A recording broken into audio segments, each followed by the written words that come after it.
Hello friends, super magic રસોઈમાં મિત્રો હું આપનું સ્વાગત કરું છું। આજે આપણે જે લોખંડની કઢાઈ છે ને એ કાળી થઈ જાય છે। આ રીતે જુઓ કેટલી કાળી છે, તમને ખ્યાલ આવી જતો હશે। આટલી કાળી કઢાઈને આપણે ચમકતી કઈ રીતે કરવી, એટલે કે એકદમ ક્લીન કઈ રીતે કરવી ને, આવી સરસ એનો વિડીયો હું તમારી સાથે શેર કરું છું। તો તમને ચોક્કસ મિત્રો આ વિડીયો તો ઉપયોગી જ થશે। ગમે તો લાઈક કરજો, શેર કરજો અને સબસ્ક્રાઇબ કરવાનું તો ભૂલતા જ નહીં। અને મિત્રો બાજુમાં રહેલું બેલ આઇકનને પણ પ્રેસ કરજો, જેથી કરીને લેટેસ્ટ વિડીયોની માહિતી તમને મળતી રહે।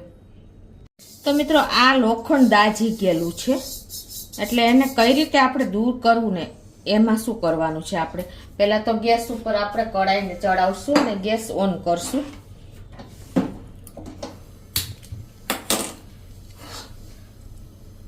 આ રીતે, અને એમાં આપણે પાણી નાખી દેશું થોડુંક, અને હવે આપણે આ પાણીને ગરમ કરી અને પછી આપણે એમાં આપણે જે ફટકડી આવે છે ને, ફટકડીના તો તમને ઘણા બેનિફિટ જોવા જ મળે છે। આપણે જેટલા આના વિડીયો કરીને એટલા ઓછા છે। બ્યુટી તરીકે, પછી આપણે ક્લિનિંગ તરીકે, બધી રીતે આ ફટકડી આપણને ઉપયોગી છે। તો એનો મેં પાવડર કરી લીધો છે।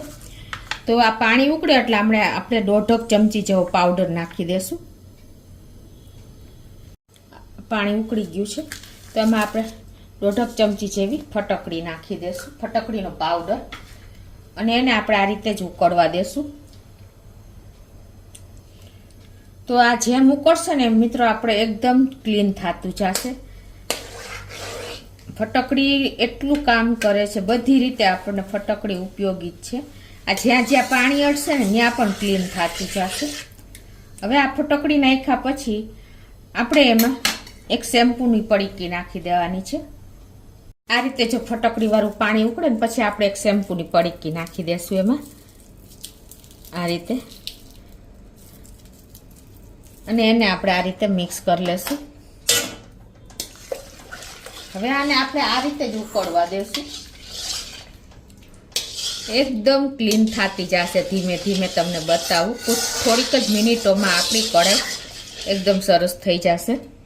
તો આ રીતે જો આપણે જ્યાં જ્યાં પાણી અડે છે ને ત્યાં ક્લીન થતું જશે, તમને ખ્યાલ આવી જતો હશે। જો પાણી પણ એકદમ કાળું થઈ ગયું, જોયું તમે? તો હવે આપણે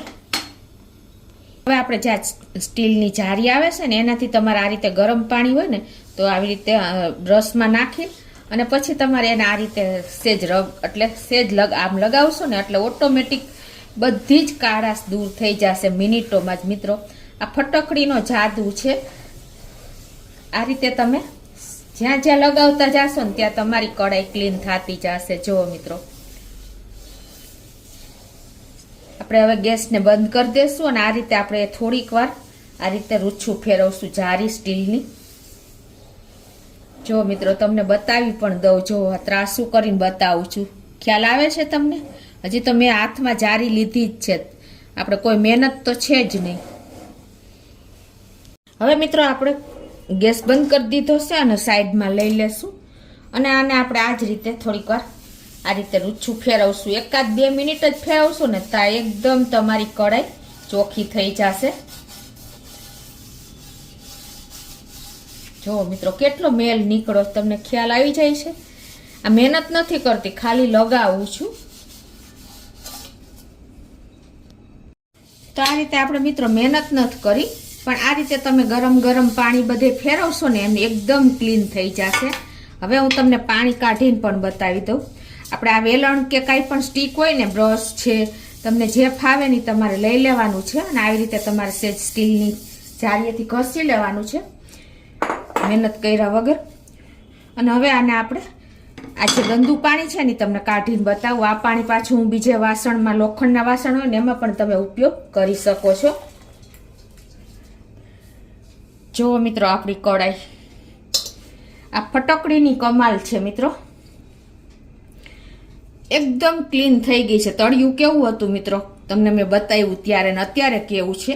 હવે આને હું સાદા પાણીથી ધોઈને તમને બતાવી દઉં। હવે જો મેં ચોખ્ખા પાણીએ ધોઈ લીધી છે, અને લૂછીને તમને બતાવી દઉં કે અત્યારે કેવી કઢાઈ હતી અને કેવી થઈ છે મિત્રો. આ તમારે સામે લાઈવ જ મેં બતાવ્યું છે. આમાં મેં કોઈ જાતની પ્રોસિજર નથી કરી મિત્રો. તમને ખ્યાલ આવી જાય છે.